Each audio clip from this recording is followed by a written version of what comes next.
Welcome, dear students of second year biology. Now we are going to start our topic osmoregulation in animals. This topic is present at page 4 of your second year bio book. हमने इसकी episode 1 पहले discuss कर ली थी. Lecture जो है वो 5 के अंदर जो है 4 के अंदर आज लेक्चर 5 हमारा स्टार्ट हो गया है. तो लेक्चर 5 के अंदर जो है हम इसकी एपिसोड 2 कर रहे हैं.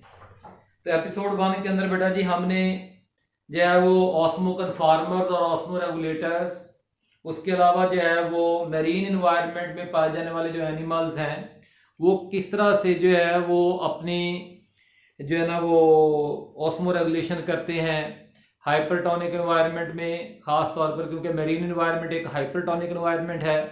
तो वहाँ पे जो है वाटर कंजर्वेशन बेसिक स्ट्रेटजी है और साल्ट्स जो हैं वो वेस्ट हैं, उनको बॉडी से जो है वो रिलीज़ करती हैं फिशेज़.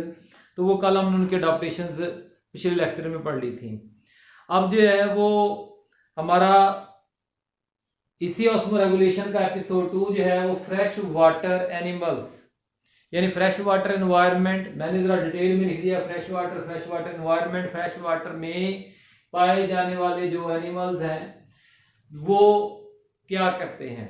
सबसे पहले तो हमें ये पता होना चाहिए, आपसे हमने पहले भी डिस्कस किया हुआ है कि फ्रेश वाटर एनवायरनमेंट बेसिकली एक हाइपोटोनिक एनवायरनमेंट है इन विच water is present in excess as compared to body fluids or cell solution, while salts are present in smaller quantities. Therefore, the freshwater environment has higher water potential as compared to water potential of animal body fluids. तो water जब वो खुद ब खुद जो है वो passively and osmosis के जरिए से इंटर होगा. तो यही वो चैलेंज है जो कि फ्रेश वाटर एनिमल्स को फेस करना पड़ता है. Challenge faced by animals. तो कि एंड ऑस्मोसिस यानी ऑस्मोसिस के जरिए से जो है वो वाटर एंटर होता है तो और बॉडी फ्लूइड्स को या बॉडी को फ्लड कर देता है. ऑस्मोटिक फ्लडिंग ऑफ बॉडी से मुराद ये है. तो बड़ा जी फ्रेश वाटर में जो रहने वाले एनिमल्स हैं वो उनको हम 2 कैटेगरीज में ये ओल्ड क्लासिफिकेशन के मुताबिक जो है वो ऐसा किया जा रहा है. ओल्ड क्लासिफिकेशन के मुताबिक जो है ये प्रोटोजोन्स जो कि जैसे अमेबा, पैरामेशियम, तो इस तरह के जो एनिमल्स हैं वो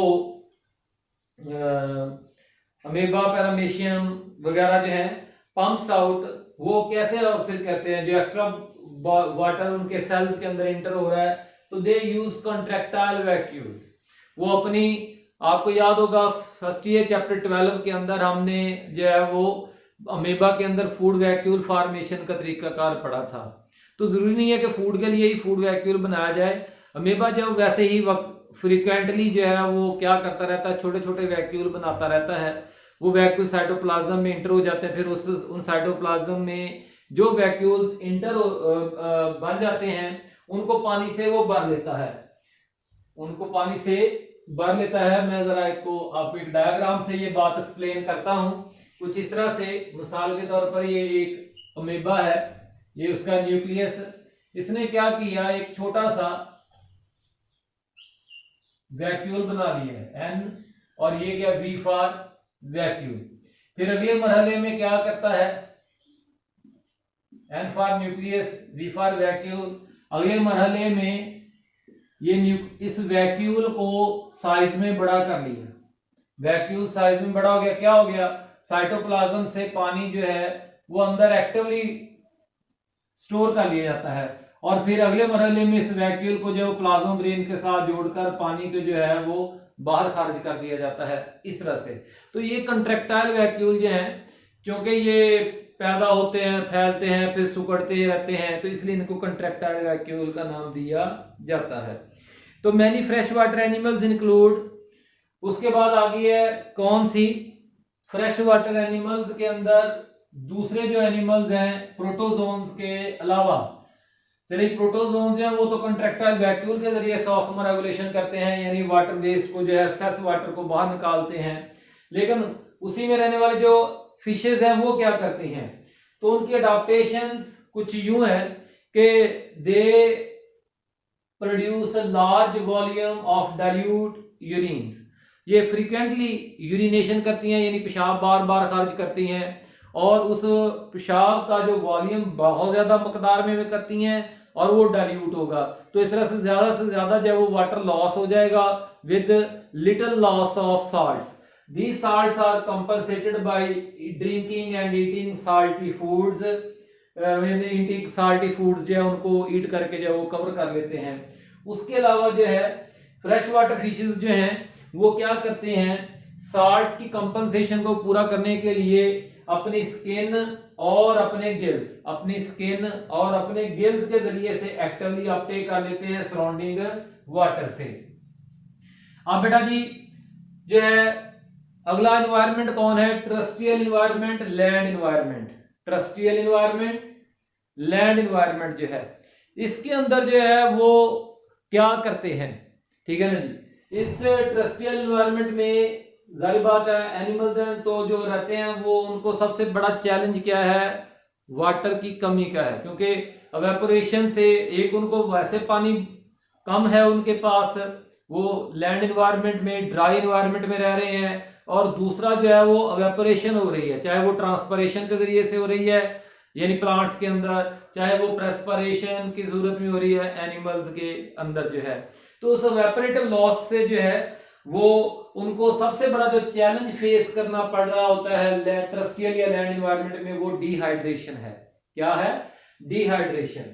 तो इसलिए ये फिर एनिमल्स जो है वो वाटर कंजर्वेशन वाली अडॉप्टेशंस करेंगे ऑस्मो रेगुलेशन में। यानी इनकी ऑस्मो रेगुलेशन क्या है कि ऐसे तरीकाकार, ऐसे बॉडी करैक्टर्स इख्तियार किए जाएं जिससे जो है वो अपने वाटर को कंजर्व होने, लॉस होने से बचाएं।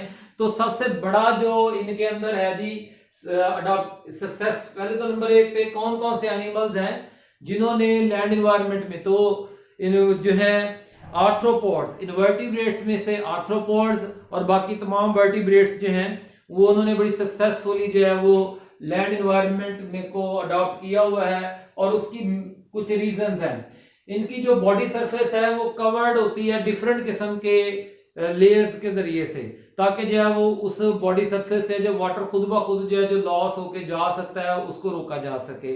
मसलन आर्थ्रोपोड्स जो है या इंसेक्ट्स हैं उनके अंदर वैक्सी एक्सोस्केलेटन जो कि काइटन का बना होता है, सॉरी क्यूटन लिखना था यहाँ पे मैंने, क्या पाई जाती है, क्यूटन। क्यूटन आप सब जानते हैं, हमने फर्स्ट ईयर में पढ़ रखा है, एक वैक्स है। और उसके अलावा बर्ड्स जो है उनके पास फीदर्स होते हैं उनकी सर्फ स्किन के ऊपर पाए जाते हैं जो कि वाटर लॉस होने से रोकते हैं।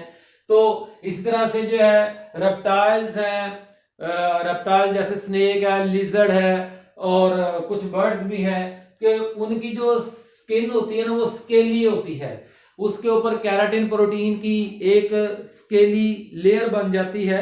आपकी यहाँ पे लिखा हुआ है कि multi layer dead keratinize skin cells जो हैं ऑफ मोस्ट वर्टिब्रेट्स जो है उनके पास ये होती है। हम और कुछ ऐसे जैसे मेमल्स हैं उनकी बॉडी जो है वो हेयर्स से कवर्ड हुई होती है ताकि जो वो वाटर लॉस को कम, रेट ऑफ प्रेस्परेशन या रेट ऑफ एवेपोरेशन को कम किया जा सके वाटर कंजर्वेशन में। दूसरा जो है ये एनिमल्स जो हैं ये मॉइस्ट फूड्स जो है ईट एंड ड्रिंक करते हैं ताकि जो है वो उनको साल्ट्स भी मिल जाएं और साथ जो है वो वाटर ज्यादा से ज्यादा मकदार में मिल जाए। फिर बेटा जी ये जो ट्रस्टियल एनवायरनमेंट में रहने वाले एनिमल्स हैं ये मेटाबॉलिक अडाप्टेशंस भी रखते हैं। मेटाबॉलिक अडाप्टेशंस में क्या है कि ये मेटाबॉलिज्म से पानी पैदा करते हैं। मिसाल के तौर पर कैंगरू रैट, ये ऐसा चूहा होता है जो साइज में मतलब होता कैंगरू ही है, आगे पाँव, अगले वाले पाँव छोटे होते हैं और पिछले वाले पाँव जो है वो बड़े होते हैं। कैंगरू की साइज शक्ल का ही होता है लेकिन साइज में रैट के बराबर का होता है। ये एक ही एनिमल है कैंगरू रैट। तो ये अपने बॉडी में ये कई कई महीने जो है वो बगैर पानी पिए गुजार सकता है। क्यों? क्योंकि ये अपने बॉडी में जो है वो कार्बोहाइड्रेट्स से मेटाबॉलिकली जो है वो वाटर प्रोड्यूस कर लेता है। Produce water from seed carbohydrates metabolism. ये सीड क्या है, जो बीज ये खाता है, दरख्तों के पौधों के जो बीज ये खाता रहता है उनके अंदर वो कार्बोहाइड्रेट्स होते हैं और उनके कार्बोहाइड्रेट्स के मेटाबॉलिज्म से जो है वो वाटर पैदा कर लेता है। अब जरा इसकी बात करते हैं चौथी अडॉप्टेशन जो है बेटा, ये बिहेवियरल अडॉप्टेशंस में क्या आता है। बिहेवियरल अडॉप्टेशंस में ये एनिमल्स जो है डे टाइम्स में जो है वो कवर्ड शेल्टर्स में चले जाते हैं ताकि जो है वो लो टेम्परेचर जगह के पे रहें, वहां पे जो है वो जब टेम्परेचर लो होगा तो रेट ऑफ इवेपोरेशन भी क्या होगा, कम होगा। तो उसके बाद जो है फोर्थ अडॉप्टेशंस कि ये एनिमल्स जो हैं वो क्या प्रोड्यूस करते हैं, कंसंट्रेटेड यूरिन पैदा करते हैं। कंसंट्रेटेड यूरिन, गाढ़ा किस्म का जो है वो यूरिन पैदा करते हैं जिसमें जो है वो वाटर कम और साल्ट्स या नाइट्रोजन वेस्ट क्या होते हैं, ज्यादा होते हैं।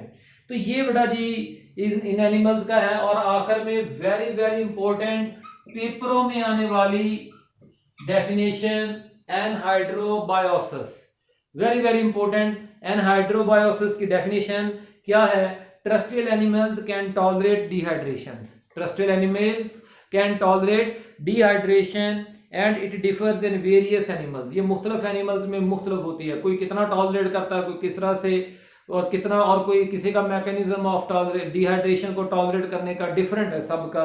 This characteristic is known as anhydrobiosis. बेटा जी आज थोड़ा सा हम जो है एक्सक्रीशन का टॉपिक भी साथ करेंगे। इंट्रोडक्शन सिर्फ है ये एक्सक्रीशन का। आज इस तरह से आपका जो है इस चैप्टर का दूसरा हिस्सा जो है वो शुरू हो जाता है, एक्सक्रीशन। तो सबसे पहले जो हमें ये पता होना चाहिए कि हमारे बॉडी में वेस्ट कहां से आते हैं। तो बेटा पहले आपको वेस्ट की डेफिनेशन एक मैं लिख दूं, what are waste, anything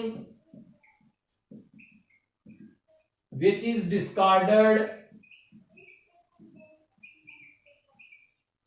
for further use। कोई भी चीज जो कि मजीद इस्तेमाल ना की जा सकती हो फॉर फर्दर यूज, उसको हम क्या कहते हैं, वेस्ट। यानी हमारे बॉडी के अंदर कोई ऐसा केमिकल है जो हमारे किसी और मेटाबॉलिक रिएक्शन में इस्तेमाल नहीं हो सकता, तो वो हमारे बॉडी में वेस्ट है। समझ आ गई बात सबको। अब आगे चलते हैं। तो वेस्ट एंड देयर सोर्सेज जो है प्लांट्स, एनिमल्स, ऑर्गेनिजम्स में, तो बड़ा जी तमाम एनिमल्स एंड प्लांट्स जो हैं वो डिफरेंट मेटाबॉलिक रिएक्शंस करते रहते हैं।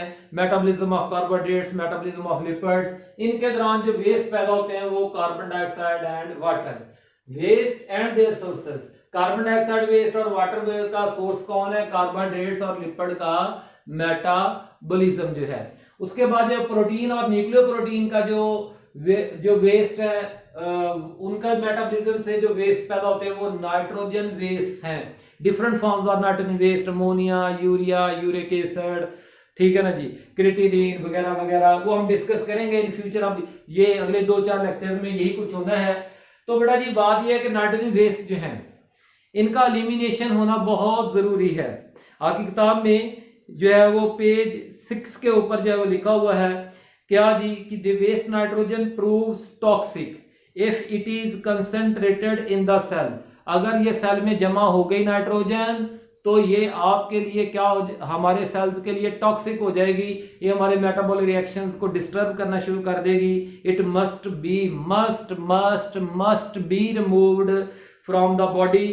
तो आखिर में डेफिनेशन किसकी, एक्सक्रीशन की। स्टैंडर्ड डेफिनेशन आपकी किताब के मुताबिक क्या है, the elimination of wasteful metabolites mainly of nitrogen nature is called excretion. तो सिर्फ नाइट्रोजन वेस्ट का बॉडी से रिमूव करना क्या कहलाता है, एक्सक्रीशन कहलाता है।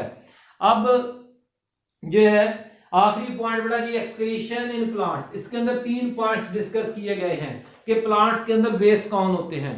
देखें plants autotrophic mode of life रखते हैं, यानी वो फोटोसिंथेसिस से अपनी खुराक खुद तैयार करते हैं। तो वो फोटोसिंथेसिस के दौरान ऑक्सीजन वेस्ट पैदा करते हैं और फिर उनके अंदर भी कार्बोहाइड्रेट्स, लिपिड्स का मेटाबॉलिज्म होता है, उससे फिर वो कार्बन डाइऑक्साइड और वाटर एनिमल्स की तरह पैदा करते हैं। उसके अलावा जो वो प्लांट्स के अंदर डिफरेंट और भी कई तरह के ऑर्गेनिक एंड इनऑर्गेनिक वेस्ट जो हैं, organic and inorganic waste compounds पैदा होते हैं, लेकिन वो उनको जो है वो कुछ देर के लिए अपने बॉडी में स्टोर भी कर लेता है, हो सकता है उसको बाद में जरूरत पड़ जाए तो वगैरह वगैरह। तो और जब जरूरत पड़ती है तो उनको बॉडी से रिमूव कर देता है। तो डियर स्टूडेंट्स, इंशाल्लाह ताला अगले लेक्चर के अंदर हम पढ़ेंगे लेक्चर 6 के अंदर एक्सक्रीशन इन प्लांट्स। कोई भी सवाल हो पूछें। अल्लाह ताला हम सब के लिए आसानियां पैदा फरमाए। आमीन।